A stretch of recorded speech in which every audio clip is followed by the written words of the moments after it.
Today, we're going to dive into something that impacts, well, pretty much every single one of us: email.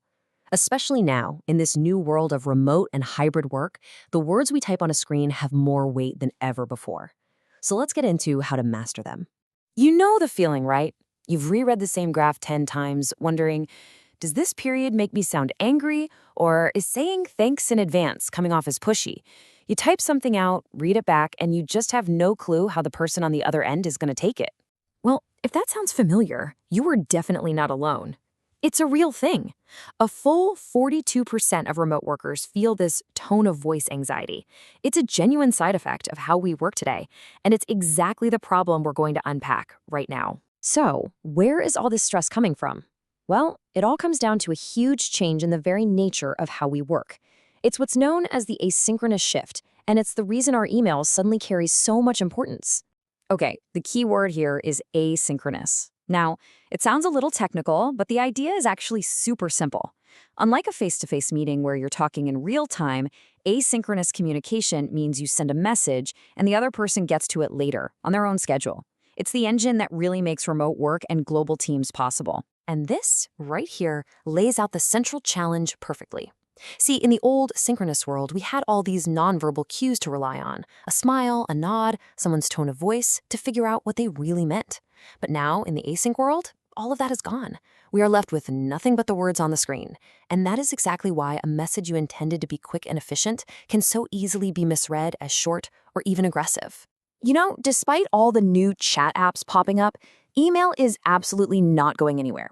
And you want to know why? Because it's the official record. It's that digital paper trail that documents who decided what, it keeps things compliant, and it lets someone new on the team get up to speed fast. In our digital-first world, it's basically a fundamental way to manage risk. All right, so now that we get the why, let's dive into the how. We're going to put together a tactical toolkit with things you can start using right away to write emails that are way clearer and have a much bigger impact.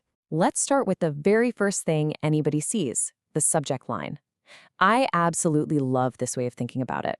It's like a contract you're making with the person you're emailing. It sets an expectation and basically promises them that opening your message is going to be worth their time. So how do you make good on that contract? The single most important rule is to put the required action or the deadline right up front. So instead of something vague like update, try something like action required, approve final draft by EOD Friday. See the difference? You're not just throwing information at them, you're making it incredibly easy for your colleague to prioritize and act on it, which in a crowded inbox is a true gift. Okay, so once they've opened it, you gotta respect their time. And that's where the 3-paragraph rule comes in. It's a simple but really powerful framework. The most crucial part: get straight to your main point or your request in that first sentence. Do not bury the lead. Then give just enough context and, hey, use bullet points if things get complicated, and then end by clearly stating what happens next. It's simple, it's efficient, and it's professional. And here it is, that tone minefield in action. It is so easy to forget that when you type in all caps, it really feels like you're shouting. A phrase like thanks in advance can sometimes feel less polite and more presumptuous. And just signing off with your name can feel a bit curt. Really, when you're in doubt, just stick to clear, more formal language. It's the best way to make sure your message lands exactly the way you meant it to. All right, let's zoom out a bit. We're moving from the individual email to how we communicate as a whole team. And more importantly, how we can turn that total inbox chaos into a smooth, synchronized flow of information. You know, a massive source of inbox chaos is just using the wrong tool for the job. The key question you should always ask is, does this need to be a permanent, searchable record? If the answer is yes, like it's a formal decision or a detailed plan, then use email. If it's a quick, informal question or something urgent, use an instant messenger like Slack or Teams. Just making that simple choice first is a huge step toward cutting down the digital noise for your entire team. Ah, yes, the eternal question. I mean, we have all been stuck on those email chains with like 50 people where half the messages are just got it or thanks. It is a huge productivity killer. So let's lay down some clear rules. Before you even think about hitting reply all, just ask yourself one thing. Is my response genuinely necessary for every single person on this list? Most of the time, it's not. But here's the real game changer, the pro tip. Always put the one person you need action from in the to field. Everybody else, they go in CC. This one simple move assigns clear ownership and totally defeats that bystander effect, where everyone just assumes someone else will take care of it. When you're on a global team, this one is huge. Look, sending an email at 10 p.m. your time might feel productive to you, but it could be landing in your colleague's inbox at 7 a.m., creating this pressure for them to be always on. Just use the schedule send feature. It is such a small act of courtesy, but it goes a long way in building trust and showing that you respect their personal time. Okay, now we have to go into the most difficult territory, those high-stakes emails. How do you possibly handle conflict or criticism or just bad news when you can't rely on your tone of voice to help you? When you get one of those angry or accusatory emails, your first instinct is to just fire back a response, right? Don't.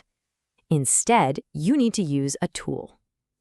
The BIFS method is this brilliant, simple framework designed for exactly this situation. It helps you respond professionally and, most importantly, it helps you end that hostile back and forth. Here's how it works. Your reply needs to be brief, so you don't get sucked into a long, drawn-out argument. It needs to be informative, meaning you stick only to the objective facts. It needs to be friendly, just to de-escalate that tension. And finally, it has to be firm, making it very clear that this is your final word on the topic.